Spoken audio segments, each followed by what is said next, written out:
Ahora sí, hola, ¿cómo están? Buenas tardes a todas y todos. Mi nombre es Nahuel Villarroel y junto al Comité Ejecutivo de la IAHR YPN Chile, les damos la bienvenida a la quinta charla del ciclo de charlas técnicas denominado Martes con la IAHR. La charla del día de hoy lleva por título Procesos meteorológicos en eventos de precipitación y simplificación en ingeniería, buscando el equilibrio entre la física y la práctica. Este trabajo es parte del libro homenaje al ilustre hidrólogo Ernesto Brown. El día de hoy nos acompañará el profesor Miguel Lagos, quien dictará la charla y estará encargada de esta. María José, ¿podría seguir con la Sí, sobre nuestra organización. presentación?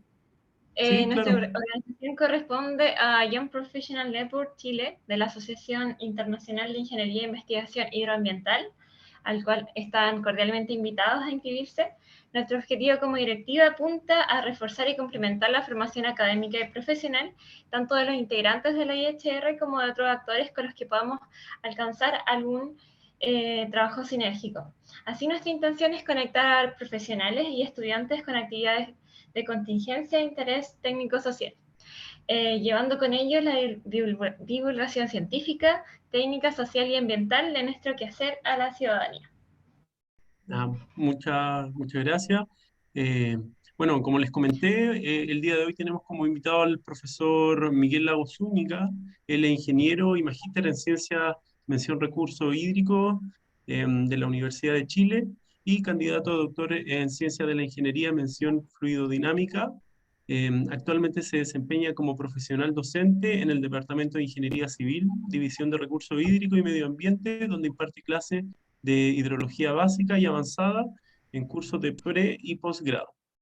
El profesor también es investigador asociado del Centro Avanzado de Tecnología para la Minería, especialista doctoral del Centro de Ciencia del Clima y la Resiliencia, o CR2. El profesor además se especializa en estudios de cambio climático orientados a la hidrología y eventos meteorológicos extremos. En la actualidad, el profesor se encuentra investigando los eventos de precipitación convectiva en Chile Central en un contexto de cambio global. El día de hoy, el profesor Miguel nos presentará su trabajo que ha desarrollado en colaboración con los profesionales Roberto Rondellini y René Guerrero. Bueno, profesor, le dejamos en sus manos la charla. Muchas gracias por asistir a este ciclo de charla y por compartir sus conocimientos con la comunidad. Perfecto, muchas gracias Nahuel y a todo este comité de jóvenes profesionales, que para mí es un honor de verdad estar acá con ustedes y espero no latearles porque es tarde, deben estar cansadas y cansados. Así que nada, pues les quiero presentar un poco este capítulo, parte del capítulo que presentamos junto a Roberto y con René, que son destacados meteorólogos chilenos. Y también del mundo, en un homenaje al profesor Ernesto Brown, que fue uno de los mentores, digamos, o colegas de la hidrología de la Facultad de Ingeniería de la Universidad de Chile, quien falleció hace un par de años, y que se tradujo en este homenaje. ¿Ya? Entonces, este título, digamos, lo que les voy a contar hoy día, es básicamente esta dualidad entre meteorólogos e ingenieros, que somos nosotros,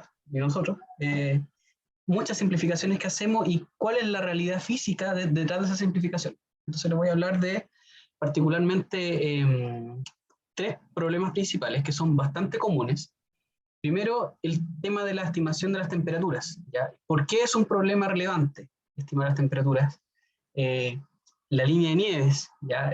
Quienes han sido mis estudiantes saben que a mí me encanta hablar de este tema porque es súper interesante y también muy aplicado.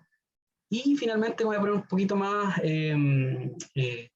con un poquito más de ecuaciones en la parte de la precipitación como un problema dinámico, para hablar un poco de que en realidad la precipitación, como hidrólogos o hidrólogas, quizás estamos acostumbrados a medirla en superficie, pero en realidad lo que pasa arriba, en la atmósfera, es tremendamente importante también, y es importante tenerlo en cuenta, y voy a terminar con algunas reflexiones finales. ¿Ya? Entonces, Primero, ¿por qué es un tema relevante el estudio de la temperatura? ¿Ya? Y en primer lugar, es porque estamos acostumbrados a usarlas como insumo en diversos estudios hidrológicos. Por ejemplo, acá tenemos la ecuación de Penman-Montiel, donde en la radiación neta al menos hay algún tipo de parametrización que depende de la temperatura del aire. Acá vemos la componente advectiva, cómo aparece también la temperatura, y en el tema de la presión de vapor de saturación, cómo aparece la temperatura. Y eso es algo que necesitamos para cualquier estudio de balance hídrico. Hay otras parametrizaciones, por ejemplo, como el método de Hargreaves, que depende neta y exclusivamente de la temperatura media, máxima y mínima sobre una cierta superficie. Y si ya nos queremos ir a la nieve, por ejemplo, tenemos el típico enfoque de grado día, donde el derretimiento se mide como un coeficiente de grado día que está ponderado por una temperatura del aire menos una temperatura de referencia, que típicamente se considera 0 o 1 grado. Y hay un largo etcétera, que la temperatura está en todas partes. Entonces, dado esta motivación, quiero compartir, digamos, esta foto, que es de la Universidad de Barcelona, y puse unas banderitas rojas donde típicamente pondríamos una estación meteorológica. ¿Ya? ¿Dónde pondríamos una estación meteorológica? Donde podemos llegar, donde podemos limpiarla, donde podemos mantenerla y donde podemos quedarnos relativamente con la tranquilidad de que no se la van a robar, de que no va a sufrir como algún acto vandálico, etc. Entonces, típicamente, las mediciones están en partes bajas, mientras que las partes más altas, rara vez existen datos porque la accesibilidad y la seguridad de un trabajo en montaña es complejo. Entonces, ¿cómo yo paso de estas estimaciones puntuales a estimaciones distribuidas en el espacio? Y lo típico que se hace es tomar las estaciones que usted tenga. Por ejemplo, acá un estudio que publicamos en 2013, con algunas estaciones de la cuenca del río Coya, y lo que se hace para un día en particular, se realiza un gradiente, ¿no es cierto?, entre un ajuste lineal entre la temperatura y la elevación, y se calcula este, ¿no es cierto?, gradiente térmico, que en una atmósfera estándar sabemos que está en torno a menos 6,5 grados Celsius por kilómetro. Y eso es lo típico, y eso es lo que hacemos como ingenieros, o lo que deberíamos hacer si tenemos un par de estaciones. Pero ahora, ¿qué tanto cambia este DTA de Z? Porque estamos suponiendo, con estas observaciones, que en este caso llegan hasta 3.000 metros, cosa que es rara en nuestro país, porque estamos en una cuenca esencialmente minera, por eso tienen estaciones acá en la parte alta. Pero este DTA de Z, ¿qué tan cambiante puede ser? Entonces acá les muestro dos radiosondeos. Para quienes no saben lo que es un radiosondeo, son unos globos que llenan de helio y que tienen un sensor que va midiendo diversas propiedades de la atmósfera cada cierto tiempo y la envía de forma remota a un receptor y va recopilando esa información. Entonces acá tenemos 2 días, el día 12 de junio del año 2019-2020, ahí pueden después ver la referencia del año que correspondía, que fue un día donde llovió. ¿Y qué es lo que vemos acá en esta figura? Vemos varias cosas. Las curvas azules indican el día donde precipitó. Acá vemos que en la línea sólida es la temperatura y vemos que tiene un efecto o una medición que es relativamente lineal hasta más o menos los 2.000 metros de elevación.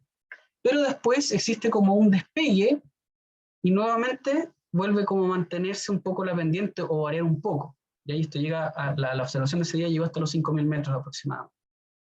Ese día además venía una gran cantidad de humedad en la atmósfera. Ya esta es una medición de humedad, que es la humedad específica, que es la cantidad de gramos de vapor de agua que hay por kilogramos de aire, ¿ya? Porque como es un contenido de traza, por eso está en gramos partido por kilogramo. Y vemos que tiene valores bastante altos ese día que precipitó, con los flujos mayoritariamente cerca de la superficie, y un segundo flujo que viene en la parte, digamos, más alta.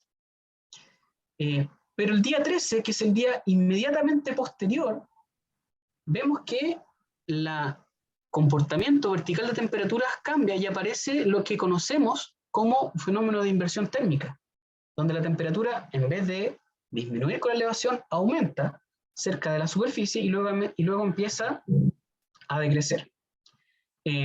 También se ve que hay un flujo de vapor de agua mucho menor y en las punteadas está la temperatura de punto de rocío, que por ahora no me voy a referir ahí.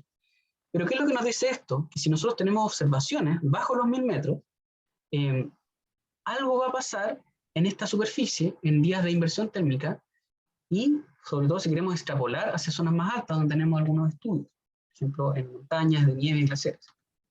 Entonces, vemos también que la cantidad de humedad que trae la atmósfera es tremendamente relevante, porque esa cantidad de humedad rompe la capa límite y permite que estas estimaciones de gradiente vertical de temperatura sean más lineales. Y por supuesto la capa límite, que es en los días donde no llueve, que aparece esta inversión y aparece todos los días, que está despejado y llega sol suficiente como para calentar la superficie y generar un fenómeno de capa de mezcla y turbulencia cerca de la superficie. Y ahora vimos cómo cambiaba de un día para otro, pero si ahora yo quiero saber cómo cambia esta estimación en el tiempo, para una ventana más larga, y tomando como referencia alguna estación en superficie, podemos diferenciar los valores que toma el gradiente vertical de temperaturas para días secos, considerados como días con precipitaciones menores a 1 milímetro, y días húmedos, que son los colores anaranjados. ¿Y qué es lo que vemos? Que en los días húmedos, como la moda de este histograma, muestra que la atmósfera se enfría, bien digo, mucho más rápido que en días secos. Lo cual es bastante decidor. Y si recuerdan el valor que se debería pasar en hidrología 1, de la atmósfera estándar de menos 6,5 grados por kilómetro que está acá, no representa ni la mediana ni la moda de lo real. Y usted dice, ya, pero ¿qué tan creíble es este ajuste? ¿Y cuántas estaciones? Bueno, ahí pueden ver el artículo, pero aquí está el histograma también de los R cuadrados, y se ve que en realidad más del 90% de los datos tienen ajustes de R cuadrado sobre 0,9, o sea, son ajustes que son bastante buenos. Por lo tanto, vemos que en realidad esto cambia muchísimo y va a tener implicancia en los estudios hidrológicos que realicemos. ¿Ya? Ahora, ¿qué pasa con la capa límite? Esta son los mismos 2 días, 12 de junio de 2020 y 13 de junio de 2020. Lluvia, no lluvia. En el día de lluvia, que es el día azulito, estas son las estimaciones de la temperatura observada en superficie por estaciones meteorológicas, ya sacadas de BISMET, que es una plataforma del CR2. Y vemos que en general sigue el radiosondeo. Ya hay una cierta coherencia. Pero en el día seco, que es el día inmediatamente posterior, vemos que las observaciones cerquita de la Tierra, en estaciones de temperatura, versus la observación del globo sonda, se separan bastante. Y esto es producto de la capa límite de la atmósfera, y esto fíjense que es a las 8 de la mañana, o sea, tampoco hay tanto sol en invierno como para generar este efecto, pero se genera. Y hay este despegue. Entonces vemos que en realidad cerca de la superficie pasan cosas si queremos pasar una modelación, por ejemplo, horaria, que deberíamos tener en consideración y que van a afectar nuestros modelos. Porque, por ejemplo, si yo, supongamos acá, me va a salir mi lado como de profe, si yo hago una regresión lineal entre estos puntos, posiblemente voy a llegar, por ejemplo, que a los 1000 metros tenía menos 10 grados. Pero en realidad yo observé a los 1000 metros, tengo acá 2 estaciones, y tenía temperaturas positivas. Por lo tanto, no hay un modelo regresivo que yo pueda ajustar para que me deje contenta con esos datos. Así que por eso también es importante tener eso en consideración, la capa límite de la atmósfera. Entonces, como les indicaba, en días donde hay precipitación importante, sí este ajuste delta T a delta Z puede suponerse lineal, pero en días secos, ahí la capa límite desarrollada puede generar bastantes diferencias respecto de lo que se observa en globo sonda a lo que se observa en estaciones meteorológicas. ¿Y qué implicancias puede tener esto? Acá les pido perdón por el dibujo de la derecha.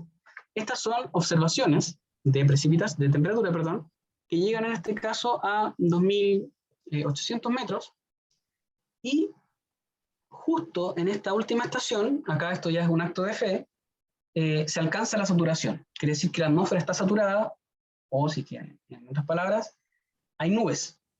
Está el tope de la nube en esa altura.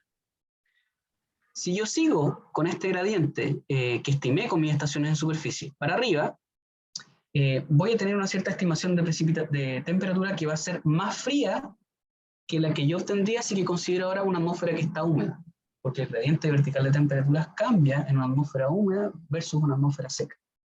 ¿Y eso en qué se traduce este efecto? En que, por ejemplo, si yo tengo un modelo hidrológico y yo lo estoy forzando todos los días con estos gradientes de temperatura, voy a tener que hacer tanto frío que en realidad la nieve, modelada por mi modelo hidrológico, nunca se me va a derretir. O, consiguiente, si es que yo tengo ahora un gradiente vertical de temperaturas de una atmósfera saturada, voy a lograr temperaturas que son más realistas y por lo tanto va a permitir que la nieve de una montaña en lo de la derecha, se va a derretir. ¿Y qué es lo que hacemos en la ingeniería cuando tenemos estos posibles sesgos? No me gusta mucho esa palabra como perilleo, pero estas inconsistencias pueden ser resueltas mediante calibración de parámetros que puedan hacer que mi modelo se ajuste a estos sesgos o posibles diferencias en temperatura. ¿Y eso qué significa? Que yo podría, por ejemplo, un modelo hidrológico, y acá la audiencia probablemente ustedes lo saben, yo puedo ponerle un modelo que derrita la nieve, por ejemplo, a 5 grados, o que precipite nieve a 5 grados. Y eso decíamos, chuta, 5 grados es como harto, o 10 grados, pero bueno, quizás es lo que tuve que cambiar mi parámetro para que no se me generara este efecto de la acumulación de nieve en la parte alta, solamente por irme hacia arriba con estimaciones acerca de la superficie. Vamos ahora a la segunda parte, que es la estimación de la línea de nieves, que es esta maravillosa línea que se ve cuando precipita, que es algo que nos gusta que ocurra, sobre todo en esta sequía tan larga, y que genera una clara divisoria entre lo que cayó como nieve y lo que cayó como lluvia. Dentro de estas estimaciones es importante tener una, no sé, desde la física del colegio sabemos que el punto de congelamiento del agua es 0 grados. Entonces tendemos a pensar que si es que yo estoy parado en la calle y hay 0 grados y empieza a precipitar, va a caer nieve. ¿Ya? Pero hay otras cosas que se nos olvida, porque estamos tan acostumbrados a vivir cerca de la superficie, que si por ejemplo miramos acá, las temperaturas medidas, esto es en un ciclón, no saqué el nombre, si lo pido disculpas por eso, pero se ve que 273 es el 0, el 0,6, o sea, los colores que son entre púrpura, verdes, azules, son temperaturas negativas. Esto es lo que mide un satélite, y está midiendo que el tope de una nube tiene temperaturas muy, muy frías. Estamos hablando de 60 grados bajo cero. ¿Sí? Y ahí, digamos, hacia arriba, digamos, acercándose hacia el cero. O sea, las nubes son muy frías. Por lo tanto, lo que pasa en la realidad es que la nube, dependiendo de qué tan profunda sea en la vertical, va a tender a ser más cálida cerca de la superficie y más fría en la parte alta. ¿Y eso qué implicancias tiene? Fijémonos por ahora en el monito de la derecha. Ya vimos que una nube puede estar a 0 grados. Pero supongamos que acá yo estoy con calor, con chor y polera, temperatura sobre 0 grados. ¿Y qué es lo que le va a pasar a ese hidrometeoro que cae, que venía con una forma súper bonita, hermosa, si lo pudiera ver en microscopio, del copo de hielo, al caer y experimentar temperaturas ambientes mayores a 0 grados, va a empezar a derretirse, y va a cambiar de fase y va a caer como precipitación. Pero, si es que, por ejemplo, es una lluvia muy intensa, donde la intensidad o la eficiencia de la nube para generar la precipitación es tan rápida, ese copo de nieve va a caer como nieve, aunque en la superficie tenga 0 grados. Entonces acá es donde todo entra un poco en coherencia, que ocurre algo entre la nube y las personas, que puede haber un cambio de fase o puede caer nieve incluso cuando tengamos temperaturas sobre 0 grados. Lo que hacen Wall y Rango, que son los autores del bestseller de Principios de Hidrología de Nieve del 2008, muestran esta figura donde ellos diferencian por un criterio de humedad, donde dicen que en realidad a una, por ejemplo, humedad del 40%, que es bastante típica de la montaña, puedo tener efectivamente nieve por cerca de 4,5 grados. Ya cuando tengo una atmósfera saturada, se cumple el 0 grado. Pero cuando tengo una atmósfera seca, que es lo típico de climas de montaña, esta línea, digamos, se va es posible que pueda tener más eventos de precipitación sólida a temperaturas mayores a 0. Entonces, esto ciertamente es algo muy, muy relevante. Y aquí, ¿cómo se estimaba desde la ingeniería esta línea de nieves? Hasta antes de este como repaso, esta quizá introducción a la física de nubes, como muy, muy somera que pasé acá, es que, bueno, una de las más utilizadas es como este artículo que salió en la revista de la SOCHI del 93, donde el profesor René Garreau, coautor de este trabajo, analizó los globos sonda y estimó con una metodología, digamos, de la época, que la línea de nieves típicamente estaba 300 metros debajo del isoterma cero. Antes de eso, lo que se hacía, estoy hablando del año 88, quizás se hacía mucho antes, teníamos típicamente una estación en superficie, Quinta Normal, perdón, ahí lo centralista, Santiago, conocíamos cuál era su altura, suponíamos un gradiente vertical de temperaturas, considerábamos una temperatura umbral, un grado y una temperatura índice que se calculaba en función de la máxima y la mínima. O sea, se notaba que en esa época no se observaba todo. Se registraba con suerte la máxima y la mínima y la promedio, y con eso estimábamos una temperatura de nieve que dependía del gradiente vertical de temperatura. Y ese gradiente vertical de temperatura, en esa época no existían tantas estaciones, o los datos literalmente se vendían con el tema de manejar la información, entonces no eran públicos como hoy día. Por lo tanto, ese supuesto del gradiente era algo que acompañaba a las ingenieras y los ingenieros de la época. Y para ayudarnos a resolver el problema, surgen los manuales dentro de la ingeniería. Y en ese sentido, este manual del Ministerio de Obras Públicas, que sacó la DGA en el año 95, da unos valores esperados de línea de nieve para distintas latitudes, y tampoco está todo el país. Está el estudio acá de Peña y Vidal, y el estudio de Escobar y Vidal, y muestran acá elevaciones de línea de nieve que están, por ejemplo, acá para Santiago, en torno a los 1940 metros sobre el nivel del mar, y va bajando hacia el sur y va subiendo hacia el norte. Y se dan acá otras estimaciones de Escobar y Vidal que son también diferentes, porque la metodología de estimar es diferente. Pero esto, hasta el día de hoy, es el manual de carreteras. Entonces, si usted quiere estimar un estudio en alguna quebrada, siempre va a poder verse tentado o tentada de ocupar esta tabla, porque es el manual y es la ley, la normativa chilena al menos, la que permite este tipo de estimaciones de caudales en cuencas no controladas, caudales de diseño. Pero ¿cómo se relaciona esta estimación con lo que realmente se observa?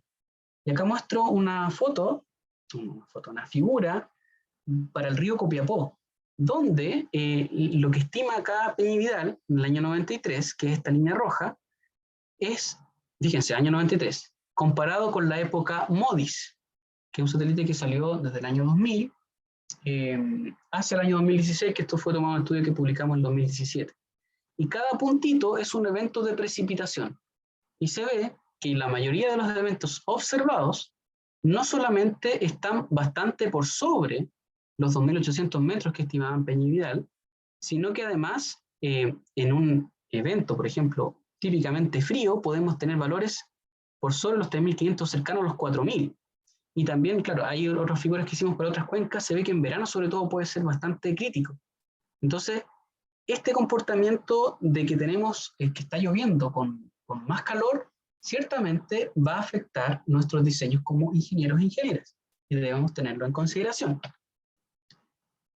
Entonces, ahora pasamos ya a la última parte de la charla. No sé si fui muy rápido o no. Parece que no tanto. Que es cómo estimamos las precipitaciones en el espacio. Y acá pongo cuando no tenemos radares, porque si usted está viendo esta charla desde un país que tiene la fortuna de tener radares, no tiene que preocuparse de esto. Pero cuando tenemos poquitas estaciones, que a veces fallan, el tema de estimar la precipitación en el espacio por un evento de lluvia es un problema. Entonces, ¿qué es lo que hacemos? Acá estas son figuras de hidrología, ¿no es cierto? Podemos calcular un promedio aritmético, polígonos de Thyssen, intentar dibujar isoyetas, o algo que puede ser un poco más sofisticado, es intentar ajustar relaciones entre la elevación y la precipitación. Y vemos que los coeficientes de determinación son bastante significativos. Pero siempre es así. Y aquí es donde entra un poco conceptos un poco más físicos. El supuesto del ajuste anterior, perdón que me devuelva, supone que la precipitación aumenta con la elevación, lo cual en general es cierto, y en aspectos climatológicos, es decir, precipitaciones anuales, en general se cumple esa relación. Sin embargo, pueden darse algunas condiciones de flujo, perdón por las ecuaciones, si querían ver ecuaciones esta tarde, que básicamente es el número de flujo, que mide la relación entre la fuerza inercial, es decir, la fuerza a la que viene el viento, la velocidad del viento, con el esfuerzo boyante, es decir, como una medida de qué tan fácil es a una parcela de aire subir o bajar, definida como acá una frecuencia de oscilación. Si este número, fru, es mayor que 1, es decir, la velocidad del viento es muy alta, el viento es capaz de sobrepasar la barrera montañosa. Pero cuando el viento es pequeño o la fuerza boyante es mayor, el número de fru es menor que 1, se genera lo que se conoce como un bloqueo orográfico. ¿Y qué es lo que hace esto? Que el viento viene por acá y en vez de subir, generar el efecto orográfico, ¿no es cierto?, que vemos en hidrología, se va hacia el sur. Ya por un efecto de conservación de vorticidad que no voy a meterme con eso. Entonces, la zona de máxima precipitación no se va a dar en la parte más alta, sino que es posible que se dé en una zona donde converjan cierta cantidad de flujo y va a generar alguna zona preferente, pero no va a cumplirse esa relación que a mayor cota voy a tener más precipitación. Y para esto les voy a mostrar un ejemplo, que es un modelo lineal de precipitación, simplificado, no es físico, que toma una cordillera de la costa cercana a Valdivia, donde acá tomo perfiles en distintas localidades, alrededor de una vertical acá en 45 grados, y lo que uno esperaría con un ajuste orográfico es que en las zonas más amarillas, es decir, donde tengo las cotas mayores, debería tener mayor precipitación. Pero ¿qué es lo que nos dice el modelo? Cuando yo pongo una condición de viento noroeste, está dando que las laderas que miran hacia la dirección preferencial del viento son las que más precipitan. Por ejemplo, esta zona acá anaranjada, acá ya se ve con menos precipitación, lo que indica que también hay un efecto sombra, producto de la... Si yo le cambio la dirección del viento, ya, esto lo puedo hacer en un computador, ¿no es cierto? Ya no vino del noroeste, sino que vino del norte, y el patrón espacial de precipitaciones cambia significativamente, se fijan ahí con la flechita. Entonces, ¿qué quiero decir con esto? Que en realidad la precipitación en sí, como fenómeno fluidodinámico, es compleja y que a veces, en pocas estaciones, no necesariamente va a haber un modelo como el de precipitación altura, que para climatológica funciona bien, no necesariamente va a funcionar bien. Las implicancias que esto tiene es que, por ejemplo, si yo tengo acá un viento del oeste, es donde voy a lograr intensidades máximas, ¿sí? Porque voy a caer como perpendicular, digamos, a la barrera montañosa. Pero si cambio la dirección del viento, no solo va a cambiar la intensidad máxima, sino que el área de afectación de esta precipitación máxima. Así que con esto voy a pasar a las reflexiones finales, para no latearles más, que son algunas reflexiones finales que tienen harto de física, pero que tenemos que, como ingenieros e ingenieros, recordar a la hora de hacer nuestro diseño. Primero, que cuando subimos como una parcela de aire, este aire se enfría, y ese enfriamiento típicamente genera saturación y por lo tanto condensación, nubes. Y la forma en que cambia la temperatura con la altura cambia mucho si es que la atmósfera está saturada o no saturada. Y eso tiene la implicancia de la modelación de nieve que les decía en las primeras láminas. Lo mismo, la temperatura a la cual cae nieve puede ser mayor que cero y que hay procesos que ocurren entre la nube y la superficie que pueden generar, que son procesos microfísicos, que efectivamente pueda caer precipitación sobre 0 grados. Esto fue una pincelada, ni siquiera una pincelada de microfísica de nubes, pero que algo nos puede ayudar a comprender quizá esto. Oye, pero ¿por qué se me enseñaron que 0 grados el agua se congela? Bueno, es porque hay tiempos de viaje en estos copos de nieve que salen de la nube y llegan finalmente a depositarse como nieve o se derriten en el camino. Y que la precipitación en realidad es un fenómeno muy, muy complejo. Y aparte, las poquitas observaciones que tenemos no necesariamente son suficientes o son adecuadas. Es complejo, es dinámico, hay efecto sombra, y el tener como la realidad de lo que ocurrió es tremendamente complejo. Así que esto es un problema súper desafiante y que depende mucho del tipo de estudio que usted realice, la información que usted necesite. Como reflexión final, como para dar de entender como puentes, es que existe una necesidad de interactuar entre la comunidad meteorológica y la comunidad hidrológica. Que efectivamente como ingeniero nos gustan los manuales, nos gustan los diseños así tabulados, factores de seguridad, etcétera, pero la meteorología es una ciencia física de naturaleza caótica, poco predecible. Entonces es importante no perder la física en la hora de hacer los diseños prácticos. Y con eso, estimadas y estimados, les agradezco su atención y quedo disponible para preguntas. Muchas gracias, profesor Miguel.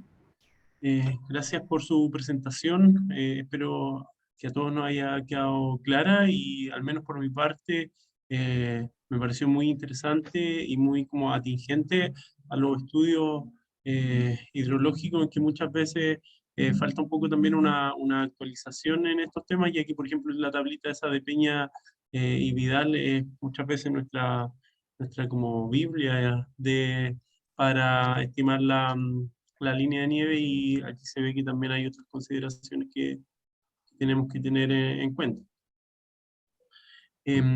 Bueno, disculpen que en un comienzo no lo aclaré bien, pero junto a María José estamos presentando el día de hoy esta charla. No sé si María José tuviera algo que tú quisieras agregar. Bueno, muchísimas gracias. Yo estaba atenta al tiempo, así que me sobraron 2 minutos. Muy reloj. Estuvo muy interesante. Yo creo que ahora vamos viendo las preguntas que vayan surgiendo. Primero, Diego Hernández dijo que muchas gracias, Miguel. Si podrían compartir las referencias mencionadas en el... Sí, claro, Diego, todas las referencias están en el estudio. Si ustedes buscan con el mismo título de la charla, los va a llevar a ResearchGate, donde está publicado el capítulo del libro. Y ahí están todas las referencias. Genial. Catalina tiene la mano alzada. Hola, profesor Miguel. Yo creo que estoy un poco sorprendida porque, claro, yo ya estaba seteada con que podía correlacionar estaciones de las mismas alturas y iba a andar todo más o menos bien. Entonces, en realidad mi pregunta va más como, ¿cómo puedo empezar para abordarlo? Porque en el fondo el input del viento parecería ser clave en este caso, como mostró en su presentación. Sí, ahí, Catalina, mi recomendación sería que depende mucho del estudio que usted esté realizando. Entonces, si usted, por ejemplo, tiene un estudio de caso, por ejemplo, un evento aluvial, que es el evento que puede haber provocado deslizamientos, donde se tiene poca certidumbre sobre dónde precipitó, por ejemplo, como los aluviones del Huasco, en la región de Antofagasta y también cerca de Atacama. Ahí posiblemente se necesite una simulación física de la precipitación, porque ahí en realidad el problema es más cototo, y así se hizo, y así salieron hartas publicaciones y estudios. Cuando ocurrió el desastre se requería un detalle que no lo podía dar una estimación. De hecho, en algún momento en el AMTC miramos un estudio también con IDEM, y claro, como que al final nada de lo que intentásemos ajustar para el evento daba. O sea, no había una relación holográfica, y al final terminamos usando como un inverso de la distancia como aproximación ingenieril que daba valores que se parecían a simulaciones que habían realizado colegas del Departamento de Geofísica. Pero cuando ya se requiere, por ejemplo, el estudio de balance hídrico, por ejemplo, a nivel anual, sí puede seguir correlacionando sin ningún problema. Y entonces va a depender mucho del objetivo de su problema. Ahora, si ya requiere una modelación hidrológica, ahí posiblemente haya que mirar productos nuevos, como por ejemplo CR2Med, que no me refería a eso, pero que van ahí siendo como ayudas porque vienen alimentados por reanálisis atmosféricos que sí consideran un poco esta dinámica. O sea, no es la idea que usted resuelva y que aprenda autodidactamente meteorología en un proyecto, pero sí que tenga en cuenta este tipo de cosas para, por ejemplo, justificar por qué es necesario profundizar el estudio o entender las limitaciones de su propia metodología. Acá, Entonces, con lo que profesor, justo mencionaste, había una pregunta. Ya, perdón. lo último. Entonces, para eventos extremos, profesor, usted diría que el análisis de todas maneras debería ser más profundo. Depende del evento extremo. Si es un evento como del tipo frontal, típicamente un ajuste lineal o logarítmico de precipitación con la altura podría bastar. Pero, por ejemplo, los de verano son eventos bien extraños, donde, por ejemplo, si un mapa de precipitación y precipitó más, no sé, pues, en la costa que en la cordillera, eso significa que el gradiente orográfico de precipitación es negativo. Por lo tanto, ese tipo de tormenta sí hay que mirarla desde otro punto de vista. Y si intenta ajustar un ajuste con la altura, le va a dar un que no es significativo probablemente. Muchas gracias. Acá hay una pregunta en el chat justo mencionando el producto de CERA.net. Roberto Paso dice, ¿alguna recomendación de datos meteorológicos confiables para realizar nuestro estudio acá en Chile? Datos grillados del CR.net, datos satelitales, por ejemplo. Sí, yo recomiendo que se metan a la página del explorador de precipitaciones, MAUN, una palabra que en Pumungún significa lluvia, lo puse ahí en el chat, donde ustedes pueden descargar para una zona de estudio distintos productos grillados que existen en el país. ¿Ya? Hay uno que está basado en inteligencia artificial que desarrolló Oscar Báez y unos colegas de la Universidad de la Frontera que se llama Random Forest MEP. Están datos satelitales que medían ahí y también está el producto CR2MED. Entonces, ahora tenemos esa información y es útil, es sesgada, es imperfecta, pero es un insumo tremendamente útil.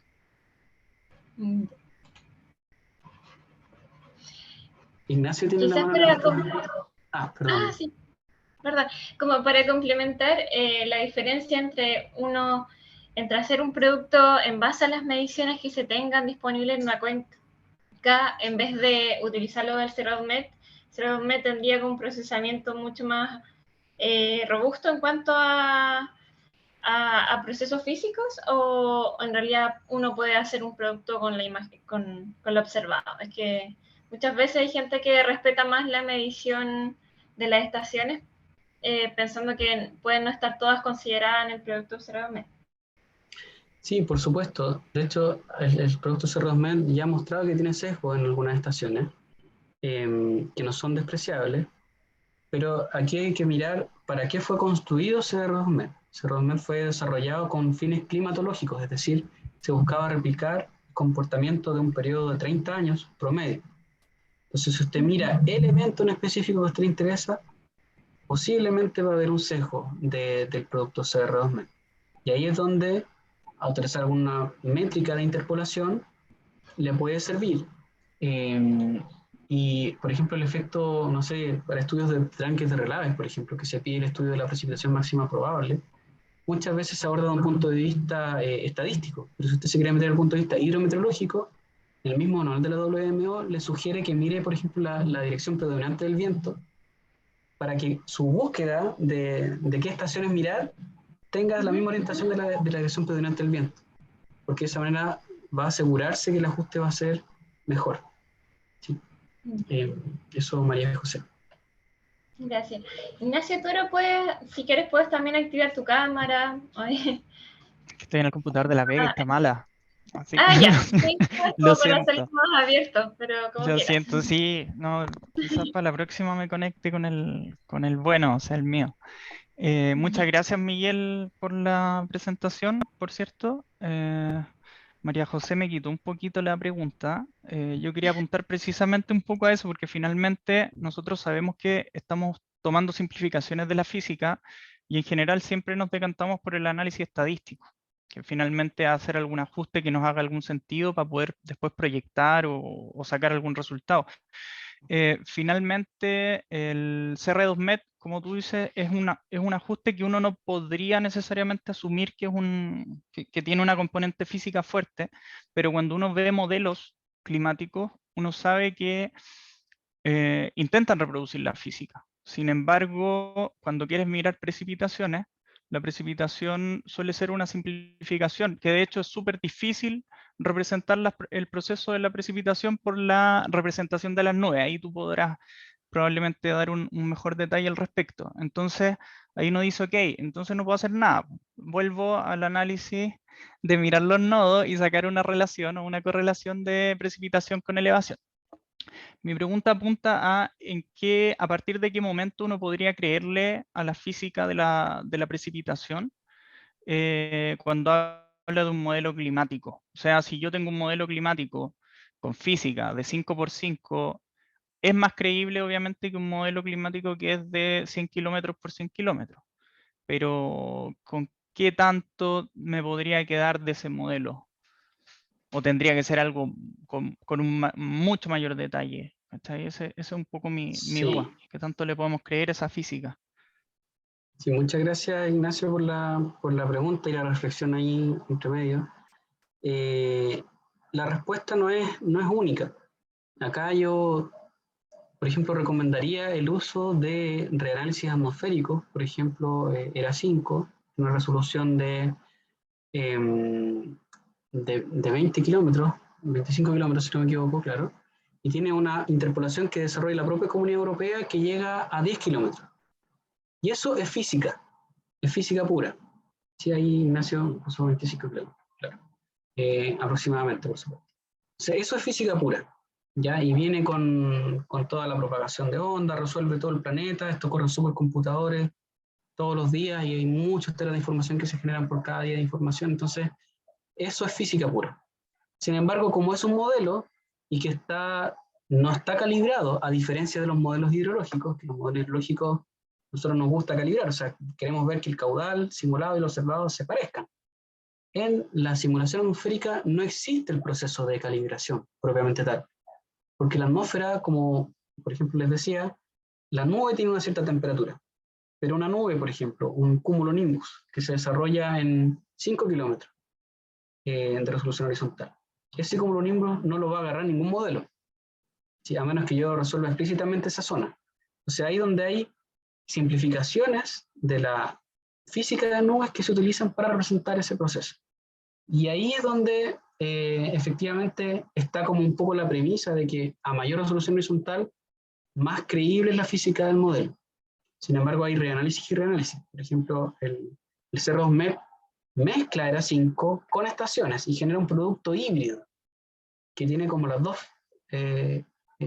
orígenes, el origen físico y el origen observacional. El producto Random Forest MEP, que les mencionaba que está en Magun, tiene un origen puramente observacional, ¿sí? Y está corregido con observación. Entonces, siempre ahí lo que sí les recomendaría es que tomen en cuenta la mayor cantidad de estaciones que puedan, porque me ha tocado ver estudios como revisor, por ejemplo, donde toman dos estaciones, una, no sé, en Cerro Galán y otra en, qué sé yo, la punta del cerro y tienen una regresión, y con eso resuelven toda la hidrología, pero eso no es suficiente. Entonces, por eso, aprovechemos las plataformas que existen y tomemos en cuenta más información, porque los propios datos también están sujetos a error. En realidad no hay una respuesta muy concreta porque el problema es bien complejo. Sí, eso, gracias.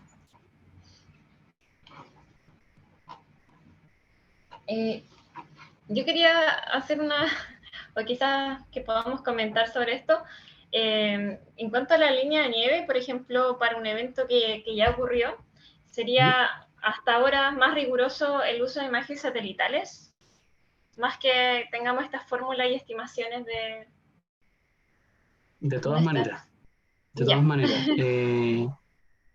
Y hay ahora exploradores, plataformas, Google Earth Engine, que hacen la pega como automática, no hay que pasar por el proceso de descargar al computador de ustedes ese procesamiento. Ahí hay un montón de cursos que pueden hacer para capacitarse en eso, pero siempre va a ser la observación más parecida a la realidad. Antiguamente la línea de nieve se observaba con los predecesores de los taquímetros que se llamaban teodolitos, donde nevaba y una persona como que miraba como con un equipo topográfico la cordillera y como estaba georreferenciado decía que esta es la línea de nieve. Y esas observaciones dejaron de hacerse, pero esa observación era como la más precisa de todas. Genial. Y habías mencionado alguna fuente para... O sea, yo actualmente está como este observador andino que nos entrega el porcentaje de cobertura nival para cuencas importantes, pero ¿habría otra herramienta que nos puedas compartir quizás para dejarlo acá en el chat? Sí, o sea, yo diría que el observador andino sirve mucho para las cuencas, infelizmente es para las cuencas más grandes, ya no está a nivel de detalle. Pero ahí les invito a que sean un poco busquillas y en Google Earth Engine usted puede editar scripts que ya están desarrollados. Entonces, como eso lo hacen los computadores de Google, en el fondo usted le cede su privacidad a Google con sus datos, pero Google le concede, digamos, de vuelta el cálculo y le entrega las series que usted le pide que calcule. Entonces, yo creo que esa es una tremenda herramienta que es gratuita, que es mucho más viable. O sea, este procesamiento de las imágenes que les mostré, que hicimos con Francisco Jara en 2017, eran así, al principio como semanas de cálculo para procesar una cuenca y hartas semanas de descarga. Entonces... Claro, sí, sí, por eso yo conozco, bueno, descargar las imágenes de MODI, eso también, uno tiene un disco duro bien pesado con, con la información útil para la zona. Sí, sí. Pero eso. Aquí, Ignacio te lo puso un link. No sé si quedará alguna otra pregunta, comentario. Si quieres, Rodrigo, quizás quieres comentar algo al cierre. Diego Hernández Disculpa. tiene una pregunta. Sí. Dale nomás, dale nomás. Dale, Diego. Hola, buenas, ¿se está bien? Sí. Hola Miguel y todas y todos, gusto en saludar. Quisiera preguntar por la escala del análisis. Entiendo que serían como análisis más bien puntuales quizás, o regionales, no sé. Quisiera preguntar si quizá al pasar a la escala de Cuenca se tiene algún indicio que esto se mantenga o se exacerbe o se compensen quizás estas distorsiones, no sé. En términos de precipitación, de nieve, de temperatura, de gradiente. De precipitaciones. Claro, precipitación y temperatura. Ya. Ahí hay hartas cosas que, como digo, tocó un tema que es la escala. O sea, si nosotros miramos a escala sinóptica, son cientos de kilómetros. Y a esa escala pasan ruido atmosférico, frente, y podemos ver correlaciones como a grande escala. Pero si uno entra como a la cuenca en específico, por ejemplo, justo toca una cuenca que está muy, perdonando las palabras, como que tiene farallones demasiado pronunciados y está en una orientación, por ejemplo, no favorable al flujo del viento, es posible que esa cuenca no le caiga agua por un tema dinámico. ¿Sí?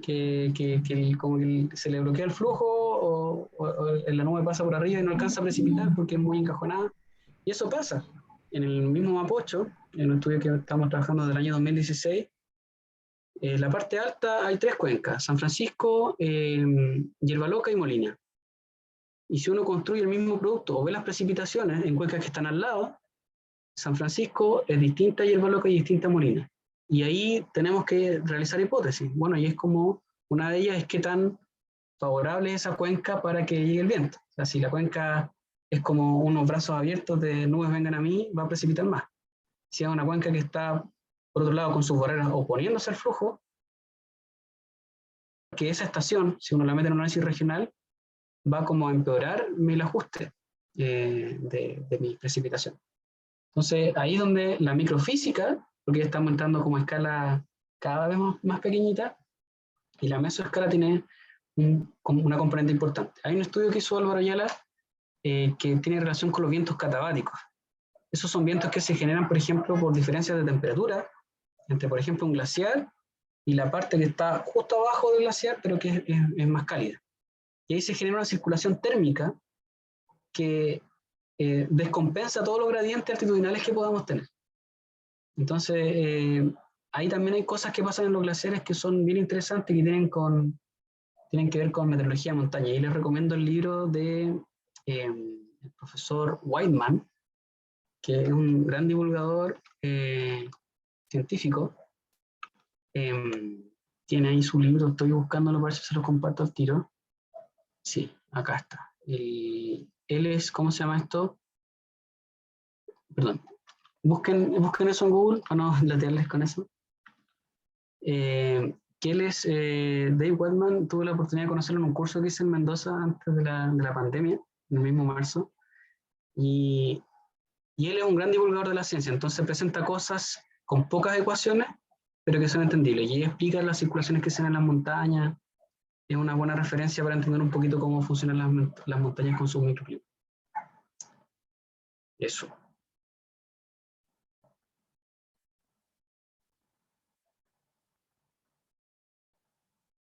Parece que estamos, ¿o no?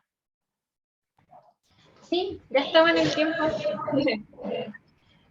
Creo que Catalina tenía la consulta de quizás este libro en el que se enmarca esta publicación, si es que está disponible. Sí, claro, es un libro gratuito.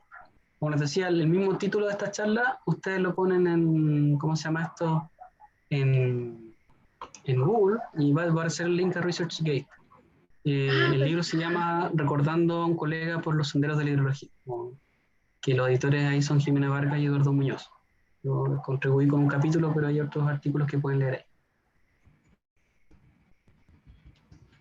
Eso. Perfecto, muchas gracias. Ya. Y acá Vivian compartió el libro de David Whiteman para que aprovechen de cliquearlo y guardarlo en alguna un PDF que quizás vean, quizás no. Pero, de veras, perfecto.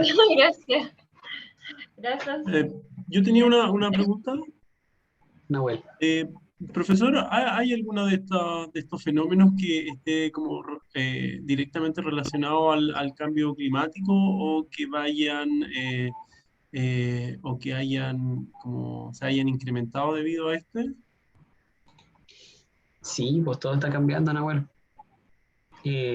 Por ejemplo, no sé si ustedes se acuerdan o algo les suena de geografía del colegio, de las celdas de Hadley, que nos hablan de los trópicos, o una zona donde son muy secas, donde está el desierto de Atacama, por ejemplo, y su paralelo en el norte, donde son zonas muy secas.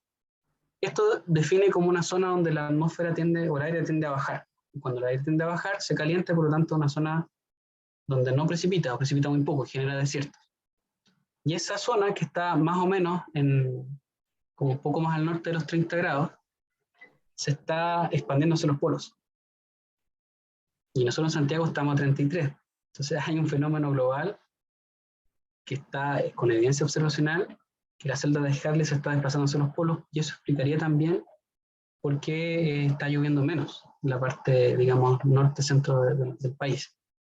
Y, por supuesto, no sé si se acuerdan el verano del año pasado, que llegó un río atmosférico el 31 de enero, 30 de enero, y fue muy intenso, y si no fuera por ese evento, el 2021 habría sido más seco de lo que ya fue.